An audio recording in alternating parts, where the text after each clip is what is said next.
Good evening, I'm Lauren Culber. Thanks for joining us.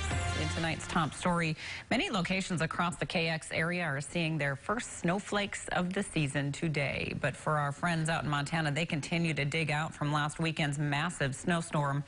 KX News meteorologist Robert Suhr joins us live with how some of that snowfall could be impacting us. Hi, Robert. Hey, Lauren. Good evening to you now. Out here in Bismarck, no snow, just a cold, raw, ugly rain today. But as you said, some portions of Montana are still digging out from over 4 feet of snow that fell over the weekend. And that snow was of the heavy and wet variety, meaning it had lots of water in it, about 2 to 3 inches of water to be exact. Now, this morning I spoke and sat down with the National Weather Service, which tells me we sort of lucked out as the jackpot snowfall fell on the other side of the Continental Divide. So any quick melting that takes place will not have an impact on the Missouri River.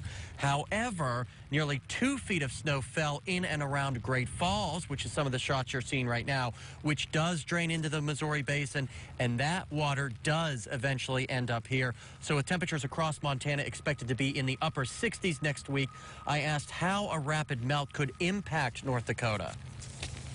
As that melt takes place, that which is in the Missouri River Basin is going to end up coming through the system. But the reality is it's going to go through all those dams in the upper Missouri to include Fort Peck and trickle on down. It's going to take an awful long time for that water to eventually show up in North Dakota.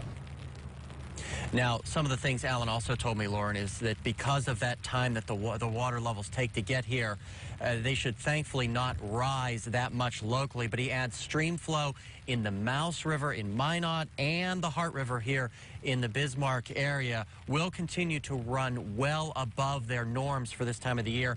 He also tells me he's growing increasingly concerned about the possibility of springtime flooding simply because the soil is so full of moisture that soil freezes once the wintertime cold comes, and then we get the snow, and when that snow tries to melt, that water has nowhere to go. It can't sink into the ground, so it just runs off, creating a greater flood threat. But there's still a lot of time for things to change between now and the spring thaw, so they're certainly not pushing the panic button anytime soon. Live along the Missouri River, Robert Suhr, KX News. Robert, thank you so much.